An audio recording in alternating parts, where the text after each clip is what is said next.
तो हेलो बच्चों, कैसे हो आप सब। ऐसे अपन आगे अभी क्वेश्चन नंबर 10 प्रश्नावली नंबर 10.1 के क्वेश्चन नंबर 8 पर हैं। ठीक है, तो आप करते हैं सॉल्यूशन।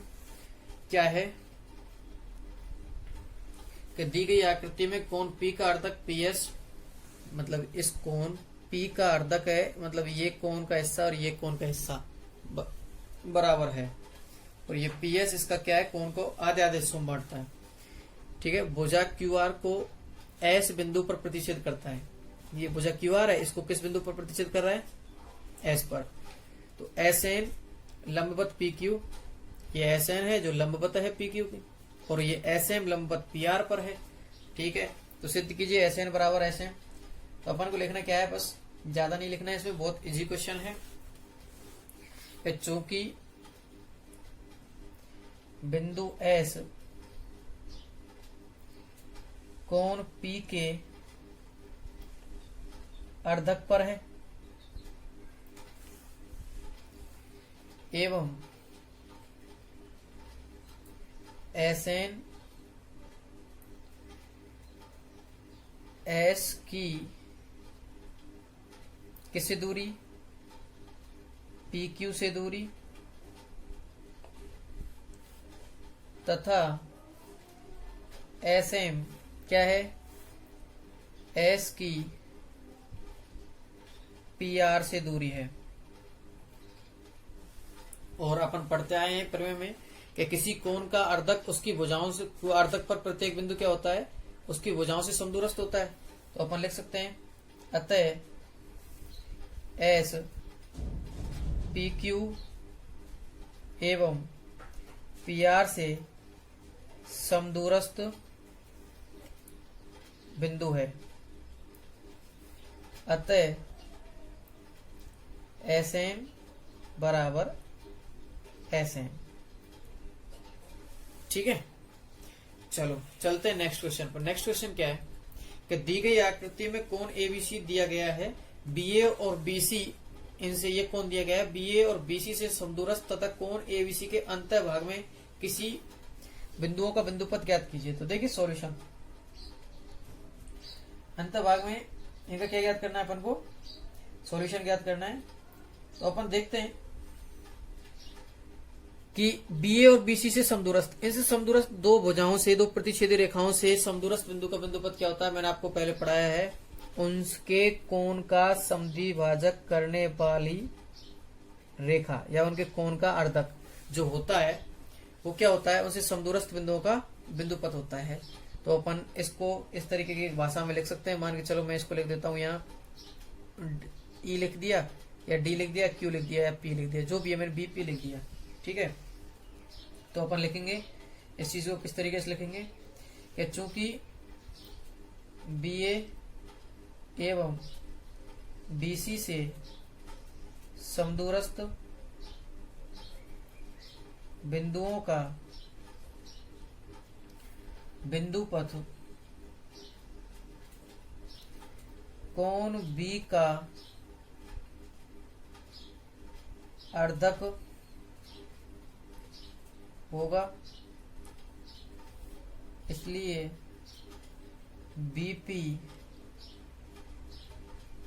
कोण B का अर्धक खींचा, जो कि BA BC से समदूरस्थ बिंदुओं का बिंदुपथ है एवं कोण ABC के अंतः भाग में स्थित है। देखिए अंतर भाग का मतलब होता है इनके अंदर की तरफ, तो मैंने इसके अंदर की तरफ ये रेखा खींच दी, अर्धक बना दिया, तो यही इनके अंतर भाग में स्थित है। चलो अब आते हैं अपन एक्सरसाइज नंबर जो 10.2 है उससे संबंधित कुछ परिभाषाओं पर, और जो भी चीज आपको उसमें न्यू दिखेगी उस चीज को लेकर। तो अपन लेके आए इसमें अपना पहल, इसमें लिखा हुआ है एक्सरसाइज 10.2 और 10.2 के लिए कुछ उपयोगी परिभाषाएं। उस परिभाषाओं में सबसे पहली चीज है माध्यिका।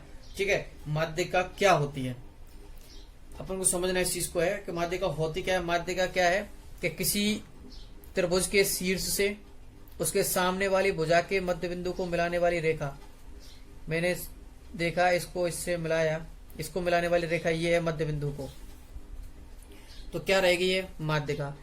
मान के चलो मैं इसका मध्य बिंदु मान लेता हूं यहां पर, तो इसका मध्य बिंदु अगर मैंने यहां माना है तो इसको मिलाने वाली रेखा भी क्या कहलाएगी, माध्यिका। तो लिखना है त्रिभुज के किसी शीर्ष से उसके सम्मुख भुजा के मध्य बिंदु को मिलाने वाली रेखा माध्यिका कहलाती है। क्या कहलाती है, माध्यिका। इस चीज को आप समझ गए होंगे, ये शीर्ष है उसके सामने वाली भुजा का मध्य बिंदु मिलाना है, क्या कहलाएगी, माध्यिका कहलाएगी। ठीक है, उसके बाद अपन अगली परिभाषा पर आते हैं। लंबवर्धक या भुजाओं के लंबवर्धक या लंब समद्विभाजक। मान के चलो ये अपने पास कोई त्रिभुज है, इसकी भुजा का मान के इसका समद्विभाजन किया अपन जैसे प्रकार से करते थे पहले, इस तरीके से कर सकते हो लंब समद्विभाजन। तो इसके जो लंब समद्विभाजक इस तरीके से खींचे जा सकते हैं। ठीक है, इनको अपन खींच सकते हैं। अब मैं लिखूंगा इनकी भाषा में कि त्रिभुज की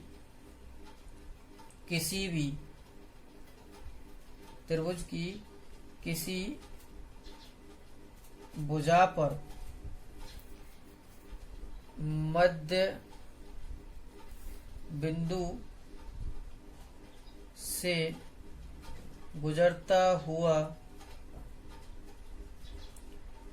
लंब क्या कहलाएगा, लंब समद्विभाजक कहलाता है। ठीक है, त्रिभुज की किसी भुजा पर मध्य बिंदु से गुजरता हुआ लंब क्या कहलाएगा, लंब समद्विभाजक कहलाएगा। ठीक है, अब आते हैं कोणों के समद्विभाजक। ये कोण है, मान के चलो इसको दो हिस्सों में बांटने वाली ये भुजा होगी, ये एक रेखा होगी। मान के चलो ये कोण है, इसको दो हिस्सों में बांटने वाली ये कोई रेखा होगी। तो मैं लिख सकता हूं कि त्रिभुज के किसी कोण को समान दो भागों में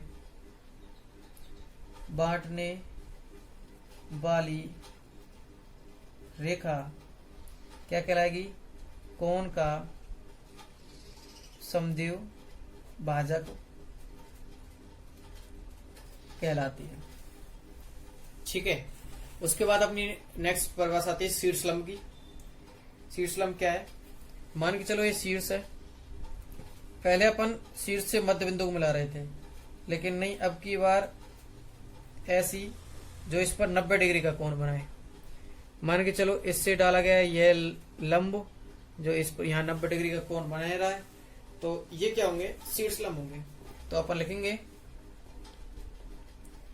त्रिभुज के किसी शीर्ष से सामने वाली भुजा पर डाला गया लंब क्या कहलाएगा, शीर्षलंब। ठीक है, शीर्षलंब कहलाता है। अच्छा, अब बात आती है संगामी रेखाओं की। देखिए आपने पढ़ा है कि दो रेखाएं एक दूसरे को काटती हैं तो वो कहलाती हैं प्रतिच्छेदी रेखाएं।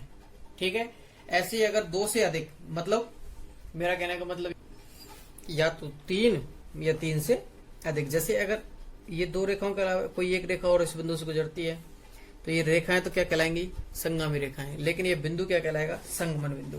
तो मैं लिख देता हूं कि 3 या 3 से अधिक और इन सब के लिए अपन एक वर्ड यूज कर सकते हैं 2 से अधिक, लेकिन इसमें 2 नहीं जोड़ेंगे, 2 या 2 से अधिक नहीं कहेंगे, ओनली 2 से अधिक। ठीक है, या अपन यूज कर सकते हैं 3 या 3 से अधिक रेखाएं जो एक ही बिंदु से गुजरती हैं संगामी रेखाएं कहलाती हैं। एवं बिंदु संगमन बिंदु कहलाता है। ठीक है, चलो इस वीडियो में इतना ही। अच्छा, मिलते हैं अगली वीडियो में। ज्योमेट्री का पार्ट आपका चल रहा है तो पढ़ते रहें, ठीक है, साथ के साथ ही, और रिवाइज करते रहें पिछला भी। ठीक है, धन्यवाद।